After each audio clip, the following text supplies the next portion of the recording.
Super tasty egg masala. Normal ಆಗಿ ನಾವೆಲ್ಲ egg masala ಮಾಡ್ತೀವಿ. ಇದು ಬಂದು ಗ್ರೀನ್ ಎಗ್ ಮಸಾಲ.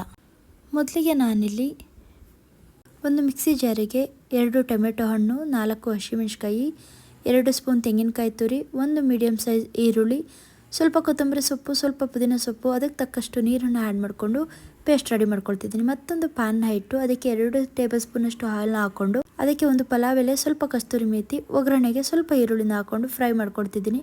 ಒಂದು 2 ನಿಮಿಷ ಫ್ರೈ ಮಾಡ್ಕೊಂಡಿದ ನಂತರ ಅದಕ್ಕೆ 1 ಟೇಬಲ್ ಸ್ಪೂನಷ್ಟು ಶುಂಠಿ ಬೆಳ್ಳುಳ್ಳಿನ ಪೇಸ್ಟ್ ಹಾಕ್ಕೊಂಡು ಹಸಿ ವಾಸನೆ ಹೋಗೋವರೆಗೂ ಚೆನ್ನಾಗಿ ಹುರ್ಕೊಂಡು ಈಗಾಗಲೇ ಫ್ರೈ ಮಾಡಿ ರುಬ್ಬಿಟ್ಕೊಂಡಿರುವಂಥ ಮಸಾಲೆನ ಆ್ಯಡ್ ಮಾಡಿಕೊಂಡು ಅದಕ್ಕೆ 1 ಟೇಬಲ್ ಸ್ಪೂನಷ್ಟು ಚಿಲ್ಲಿ ಪೌಡರ್, ಗರಂ ಮಸಾಲ, ಧನಿಯಾ ಪೌಡರ್, ಸ್ವಲ್ಪ ರುಚಿನ ಹಾಕ್ಕೊಂಡು ಮಿಕ್ಸ್ ಮಾಡ್ಕೊಳ್ತಿದ್ದೀನಿ. ಇವಾಗ ಇದಕ್ಕೆ ಮಸಾಲೆ ಕುದ್ದಾದ್ಮೇಲೆ ಒಂದೊಂದೇ ಮೊಟ್ಟೆನ ಹೊಡೆದು ಆ್ಯಡ್ ಮಾಡ್ಕೊಳ್ತಿದ್ದೀನಿ. ಮೊಟ್ಟೆನ ಆ್ಯಡ್ ಮಾಡ್ಬೇಕಾದ್ರೆ ಹುರಿ ಕಮ್ಮಿಲಿ ಇರಬೇಕು. ಇದನ್ನು ಒಂದು 5 ನಿಮಿಷ ಚೆನ್ನಾಗಿ ಸ್ಟೀಮ್ ಮಾಡಿದ್ರೆ ಈ ರೀತಿ ಚೆನ್ನಾಗಿ ಬೆಂದಿರುತ್ತೆ. ಇದನ್ನು ನಿಧಾನಕ್ಕೆ ಒಂದೊಂದೇ ಉಲ್ಟಾ ಮಾಡಿಕೊಂಡು ಇನ್ನೊಂದು ಮುಖನೂ ಬೇಯಿಸ್ಕೋಬೇಕಾಗತ್ತೆ. ನೋಡಿ, ರುಚಿಕರವಾದ ಹೋಟೆಲ್ ಸ್ಟೈಲಲ್ಲಿ ದೊರೆಯುವಂಥ ಎಗ್ ಮಸಾಲ ರೆಡಿಯಾಗಿದೆ. ನಿಮ್ಮ ಮನೇಲಿ ಈ ರೆಸಿಪಿನ ಟೇಸ್ಟ್ ಮಾಡಿ. ಇಷ್ಟ ಆದರೆ ಲೈಕ್ ಮಾಡಿ, ಶೇರ್ ಮಾಡಿ, ಸಬ್ಸ್ಕ್ರೈಬ್